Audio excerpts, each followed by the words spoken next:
Friends, మన కారుణ్య సమూహపు ఈ Zoom మీటింగ్‌లో మరి ఈ నూతన సంవత్సరము మరి రమణ మహర్షుల గారి యొక్క జీవితం గురించి తెలుసుకుంటూ, మరి ఆ మహానుభావుల నుంచి ఏమైతే సత్యాలు వారి యొక్క జీవన ప్రయాణంలో ఉన్నటువంటి అద్భుతమైన ఆధ్యాత్మిక సత్యాలను తెలుసుకుంటూ, మన జీవితానికి అన్వయించుకుంటూ, మనలో మరింత ఆధ్యాత్మిక సుగుణాలను పెంపొందించుకోవడానికి కావలసినటువంటి శక్తిని మనము మన కారుణ్య సమూహపు స్వాధ్యాయంలో తెలుసుకుందాం.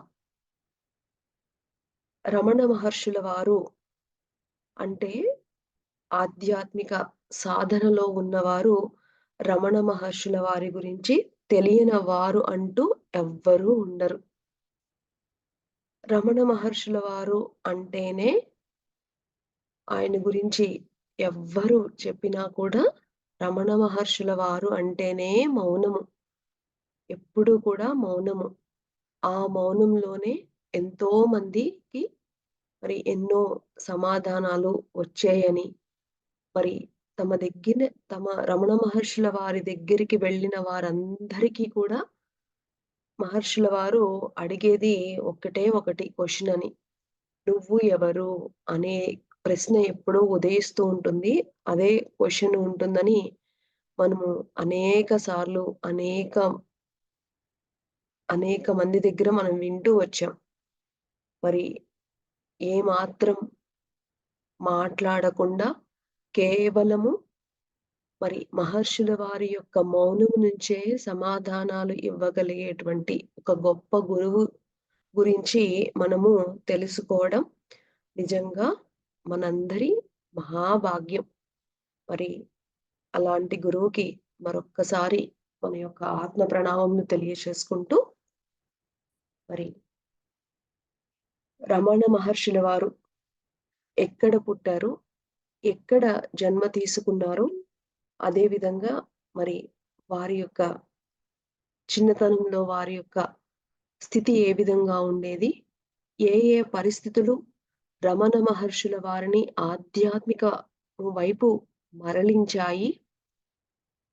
మరి ఏ ఏ కారణాల వల్ల రమణ మహర్షుల వారు మరి తమ జన్మస్థలం నుంచి అరుణాచలానికి రావడానికి గల కారణాలు ఏమిటి? మరి అరుణాచలం చేరిన తరువాత రమణ మహర్షుల వారి యొక్క స్థితి ఏమిటి? వారి యొక్క ప్రస్థానం ఎలా జరిగింది? అనేటువంటి విషయాల్ని ఈరోజు మరొక్కసారి తెలుసుకుందాం. రమణ మహర్షుల వారు ఆయన తిరుచ్చలి గ్రామంలో జన్మ తీసుకోవడం జరిగింది. మరి వారి తల్లి అలగమ్మ, తండ్రి సుందరయ్య గారు. రమణ మహర్షుల వారి చిన్ననాటి తమ తల్లిదండ్రులు పెట్టినటువంటి పేరు వెంకటరామన్ గారు. 1879 సంవత్సరంలో డిసెంబర్ నెలలో మరి ఈ మహానుభావులు జన్మం తీసుకోవడం జరిగింది. మరి వారి తల్లిదండ్రులు పెట్టినటువంటి నామము వెంకటరామన్ గారు. మరి అందరిలాగానే రమణ మహర్షుల వారి యొక్క కుటుంబము కూడా అతి సాధారణ కుటుంబం. ఒక అన్నయ్య, ఒక తమ్ముడు, ఒక చెల్లి ఉన్నటువంటి ఒకానొక సాధారణ కుటుంబం. మహానుభావులు మరి పుట్టుకతోనే మరి ఎంతో తెలివైన వారుగా ఉండేవారని మనము ఎన్నో మహానుభావుల స్వాధ్యాయాలలో విన్నాం. అలాగే మరి రమణ మహర్షుల వారు తమ చిన్నప్పటి నుంచి కూడా వారి యొక్క సహ మిత్రులతో చూసినట్లయితే గనక ఎంతో తెలివిగా ఉండేవారట.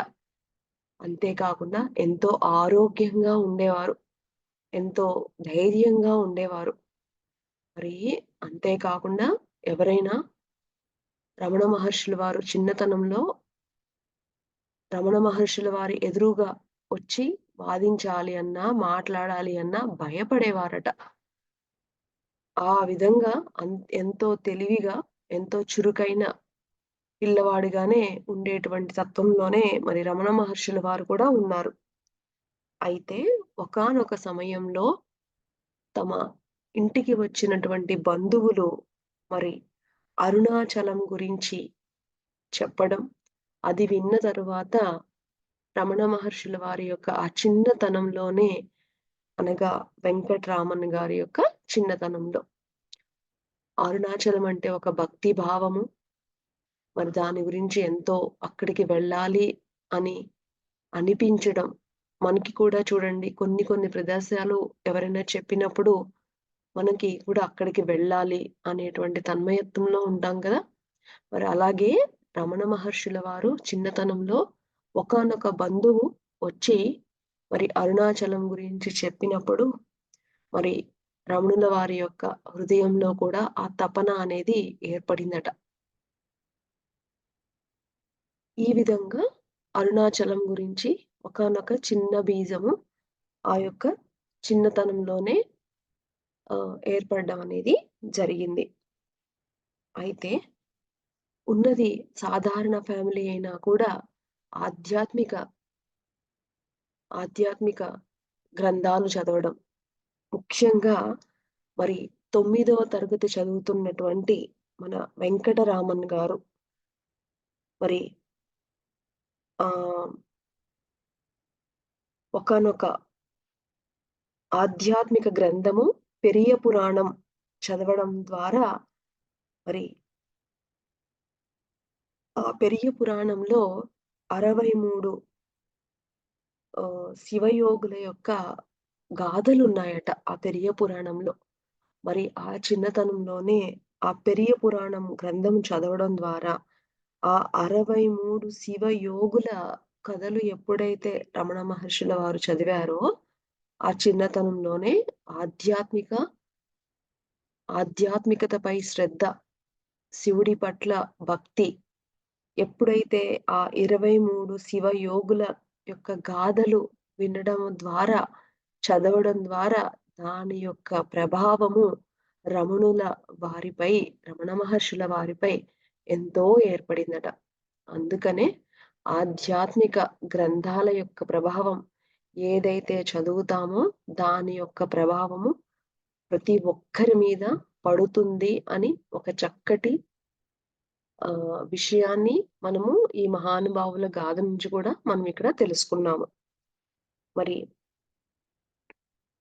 16 ఈ విధంగా మరి ఆధ్యాత్మిక బీజాలు చిన్నతనంలోనే రమణ మహర్షుల వారి హృదయంలో పడితే 16 సంవత్సరాలు వచ్చినప్పుడు ఏమైందంటే వాళ్ళ చిన్నాన్న గారి వారి ఇంట్లో ఒకానొక సమయంలో ఏకాంతంగా ఉండవలసి వచ్చిందట. అప్పుడు ఎప్పుడైతే ఏకాంతంగా ఉండవలసినటువంటి ఆ సమయంలో చావు అంటే భయం. ఆ ఒంటరిగా ఉన్నప్పుడు చావు మీద భయం కలిగిందట. ఆ చావు గురించి ఎప్పుడైతే భయం కలిగిందో, ఆ చావు గురించి ఆలోచించడం మొదలుపెట్టారు. చావు అంటే ఈ దేహం చనిపోతుంది కదా! ఈ దేహము చనిపోతే గనక ఎలా ఉంటుంది?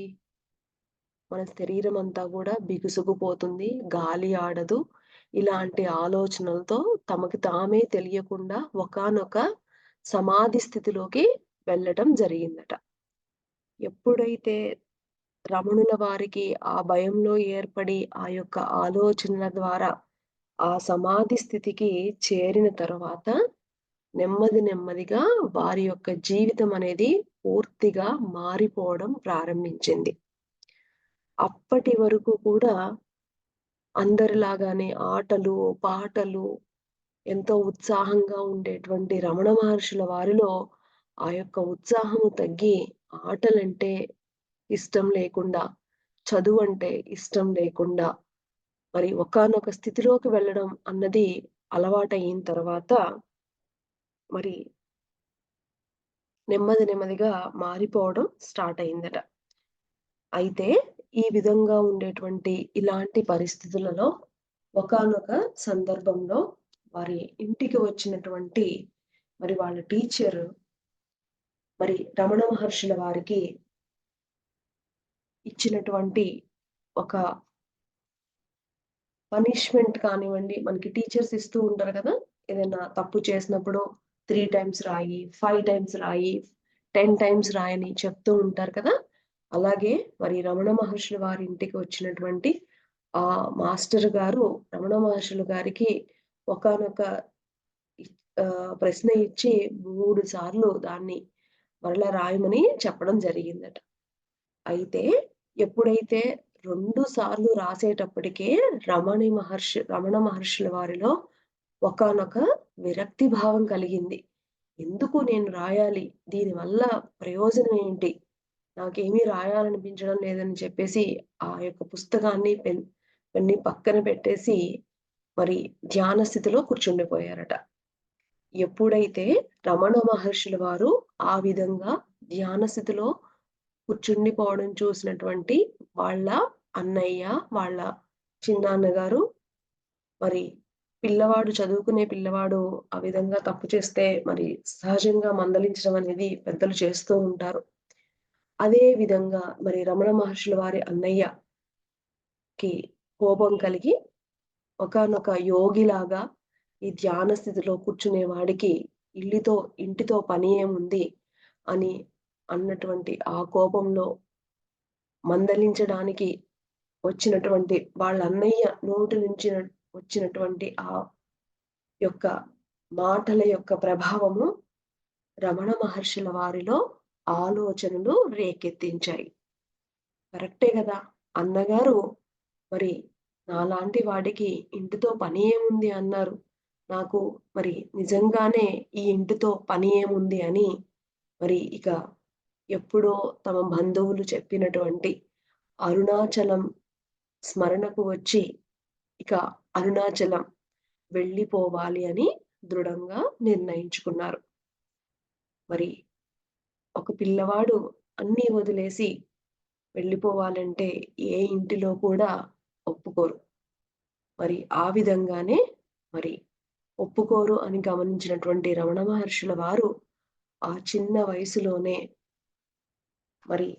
అరుణాచలం వెళ్ళడానికి ప్రయత్నం మొదలుపెట్టారు. అక్కడికి వెళ్ళాలి అంటే గనక డబ్బులు కావాలి. ఆ డబ్బులు ఎలా సంపాదించాలి? అరుణాచలం వెళ్ళాలి, అన్నీ వదిలేసి వెళ్తానంటే ఎవ్వరూ ఒప్పుకోరు. ఆ విధమైనటువంటి పరిస్థితులలో తమ యొక్క స్కూల్ ఫీజు కట్టడానికి అవకాశం రావడం వల్ల అదే సందుగా తీసుకొని వాళ్ళ అన్నగారిని అడిగి ఫీజుకని డబ్బులు అడగగా వాళ్ళ అన్నగారు నీ ఫీజుతో పాటు నా ఫీజు కూడా కట్టు అని చెప్పేసి ఒక రూ. 5 ఇవ్వడం జరుగుతుంది. అయితే రమణ మహర్షుల వారికి అరుణాచలం వెళ్ళటానికి రూ. 3 సరిపోయాయి. ఆ రూ. 3 తీసుకుని రూ. 2 తిరిగి అక్కడే పెట్టి చక్కటి ఒక పేపర్ మీద నేనిక వెళ్ళిపోతున్నాను. నా గురించి ఎవ్వరు కూడా వెతకవద్దు. అంతేకాదు అన్నయ్య, నేను నీ ఫీజు కూడా కట్టలేదు. ఇదిగో రూ. 2 ఇక్కడే పెట్టేస్తున్నాను అని చెప్పి చక్కగా ఒక ఉత్తరం రాసి ఎవ్వరు నా గురించి వెతకకండి అని చెప్పి అరుణాచలంకి బయలుదేరడం జరుగుతుంది.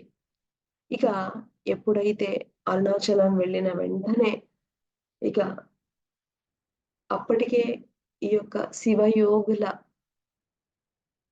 జీవిత గాథలు విని దానితో ఎంతో ప్రేరేపితమైనటువంటి మహర్షుల వారు మరి డైరెక్ట్‌గా అరుణాచలంలోని శివుని ఆలయానికి వెళ్ళడం.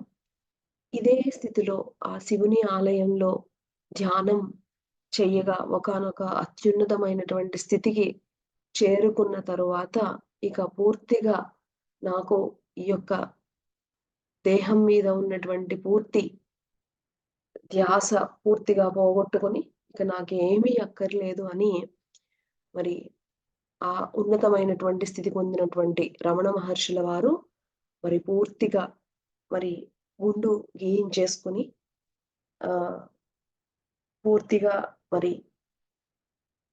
అన్నింటిని విరక్తి భావంతో పూర్తిగా గుండు చేయించేసుకొని ఇక కంటిన్యూస్‌గా అదే ధ్యాన స్థితిలో ఉండడం ప్రారంభించారు.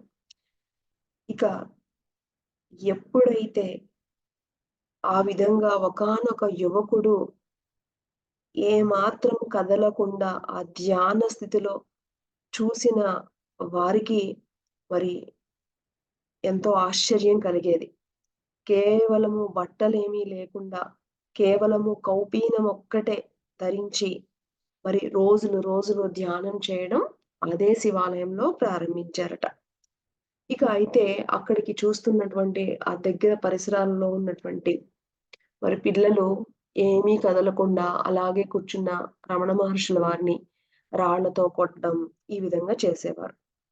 ఈ విధంగా చేస్తూ ఉండగా అక్కడ చూస్తున్నటువంటి కొంతమంది భక్తులు మరి వారికి జాలి కలిగి మరి ఎవ్వరూ కనపడని ఒకానొక ప్రదేశంలోకి అంటే అరుణాచలంలో బ్రాహ్మణ స్వామి పరిసరాలలో ఒకానొక శివాలయంలో అక్కడ నిత్యము ఏమి పూజలు ఏమి జరగవు. ఎవరు రారు కాబట్టి అక్కడ కూర్చోబెట్టడం జరిగిందట.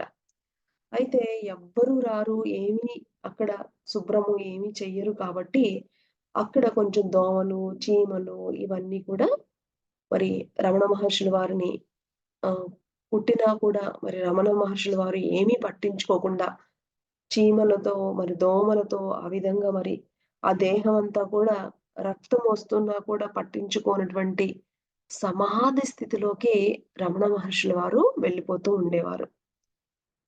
ఇక అయితే మరి ఇవన్నీ చూస్తూ ఉండగా తర్వాత నెమ్మదిగా ఈ ప్రదేశం కూడా మరి రమణుల వారిని ఇంత దేహానికి ఇంత ఇబ్బంది పడుతుంది అని చెప్పేసి మరి కొంతమంది భక్తులు మరి ఆహ్, అక్కడి నుంచి కూడా రమణుల వారిని వేరొక ప్రదేశానికి అంటే గురుమూర్తానికి అట. గురుమూర్తం అనేటువంటి ఒక మఠం ఉండేదట. అక్కడికి మార్చడం జరిగిందట.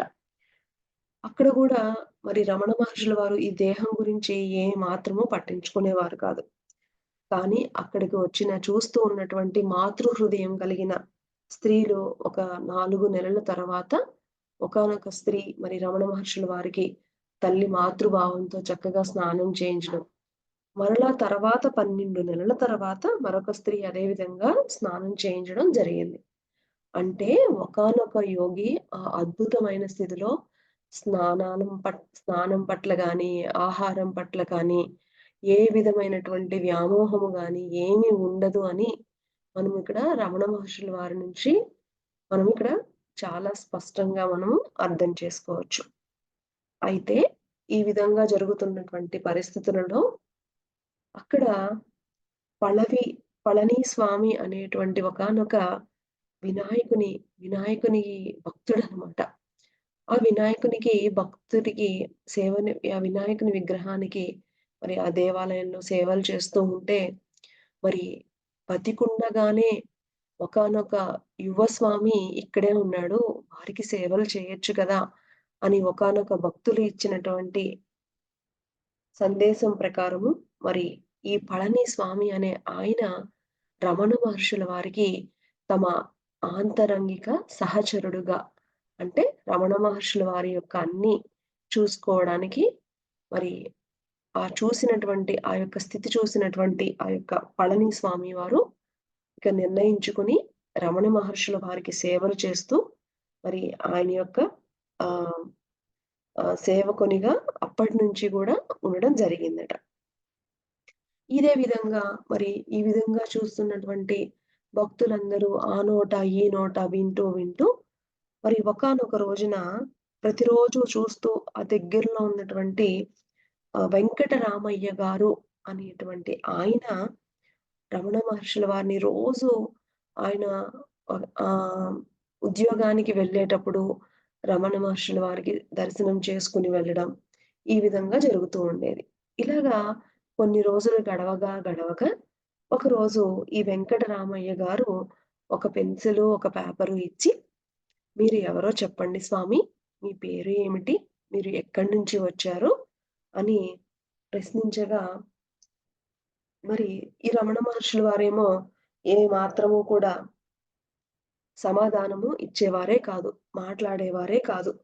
మరి చివరికి మీరు గనక ఏ సమాధానము చెప్పకపోతే నేను ఆహారం తీసుకోను, నా యొక్క ఉద్యోగానికి వెళ్ళను, నా బాధ్యతలు ఏమీ నిర్వర్తించను అని చెప్పగా ఫైనల్‌గా ఒకానొక రోజున ఈ వెంకటరామయ్య గారు అడిగిన ప్రశ్నకు రమణ మహర్షుల వారు నా పేరు మరి ఆహ్, వెంకటరామన్ అని నేను తిరుచ్చలి నుంచి వచ్చాను అని ఒకానొక పేపర్ మీద రాయడం జరుగుతుందనమాట.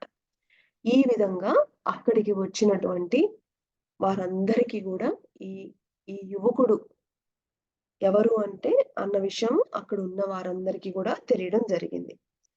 ఈ విధంగా మరి ఇక్కడున్నటువంటి ఈ బాలుడు వెంకటరామన్ అని తిరుచులి నుంచి వచ్చారని ఇలాగా అందరికీ తెలియడం జరుగుతూ వచ్చిందనమాట. ఇలాగ చివరికి మరి ఇలాగా మరి ఈ విధంగా కూర్చోవడం ద్వారా మరి అనేక మంది రమణ మహర్షుల వారిని చూడడానికి రావడం. ఈ విధంగా ఉండగా మరలా తిరిగి అరుణాచలంపై పవళకుంట్రకి మరలా ప్రదేశం మార్చడం జరిగిందనమాట. బస మార్చడం జరిగింది. ఇవన్నీ తెలిసిన తర్వాత ఆ నోట, ఈ నోట అంతా విన్న తరువాత మరి వాళ్ళ అమ్మగారు మరి తను పుట్టిన గ్రామంలోకి ఇలాగా మరి అరుణాచలంలో మరి తిరుచ్చలి నుంచి ఒకానొక యువకుడు ఈ విధంగా సాధన చేస్తున్నాడని ఆ నోట, ఈ నోట వింటూ మరి రమణ మహర్షుల వారి యొక్క కుటుంబానికి తెలియడం జరుగుతుందనమాట. తెలిసిన వెంటనే వాళ్ళ అమ్మగారు మరి ఆహ్, ఎప్పటినుంచో ఎదురు చూస్తున్నటువంటి మరి పుత్రుని యొక్క ఆచూకీ తెలిసిన వెంటనే ఏ తల్లి హృదయం ఊరుకుంటుంది? వెంటనే వాళ్ళ అమ్మగారు ఆహ్, రమణ మహర్షుల వారి దగ్గరికి వచ్చి, "రా నాయనా మనం వెళ్ళిపోదామని" ఎంతో బతిమిలాడతారు. అంతేకాకుండా తమ దగ్గరికి వచ్చినటువంటి అనేక మందిని మీరన్నా చెప్పండి అని ఎన్నో ప్రయత్నాలు వాళ్ళ అమ్మగారు చేస్తారు. అయినా సరే ఏ మాత్రము చలించకుండా మరి రమణ మహర్షుల వారు ఎంత ప్రాధేయపడినా కూడా ఒప్పుకోరనమాట. ఈ విధంగా మరి సాధన చేస్తూ చివరికి మరి విరూపాక్ష గుహలోకి తిరిగి తమ యొక్క బస మార్చడం జరుగుతుంది. విరూపాక్ష గుహ అంటే అక్కడ విరూపాక్షుని యొక్క ఆహ్, అస్థికలు ఆ గుహలో ఉన్నాయట. అందుకనే విరూపాక్ష గుహ అని అక్కడ పేరు రావడానికి గల కారణం అన్నమాట. ఈ విధంగా విరూపాక్ష గుహలో కూడా మరి ఆహ్, ఆహ్, అక్కడికి కూడా వెళ్లి అక్కడ అనేక సంవత్సరాలు మరి అదే సాధనలో రమణ మహర్షుల వారు ఉండిపోవడం జరిగింది. దాని తర్వాత మరి మరొక భక్తుడు ఈ విధంగా విన్నటువంటి ఒకానొక శివప్రకాశం పిళ్ళై గారు అనేటువంటి ఆయన మరి రమణ మహర్షుల వారి యొక్క స్థితి చూసి మరి ఎన్నో ప్రశ్నలు అడగడం జరుగుతుంది. అయితే ఆ ప్రశ్నలన్నింటికి గూడా ముఖ్యంగా 14 ప్రశ్నలకి సమాధానము మరి ఈ శివప్రకాశం గారికి రమణ మహర్షుల వారు ఒక పలక మీద రాసి సమాధానం ఇవ్వడం జరిగింది. అది అంతా కూడా గ్రంథ రూపంలో గూడా రావడం జరిగింది. అది ఏమిటి అంటే గనక నేను ఎవడు? నేను ఎవరు? అనేటువంటి ఈ 14 ప్రశ్నలు యొక్క సమాధానము ఈ విధంగా గ్రంథ రూపంలో కూడా రావడం జరిగింది. ఈ విధంగా రమణ మహర్షుల వారు మరి జన్మ తీసుకొని ఒకానొక సాధారణ యువకుడిలానే జన్మ తీసుకొని మరి ఒకానొక పెరియ పురాణం అనేటువంటి స్వాధ్యాయం ద్వారా ఈ యొక్క శివునిపై ఆసక్తి పెంచుకొని అనుకోని పరిస్థితులు ఏ పరిస్థితులు ఎప్పుడు సంభవిస్తాయో, ఎవరిని ఏ విధంగా మారుస్తాయో తెలియదు.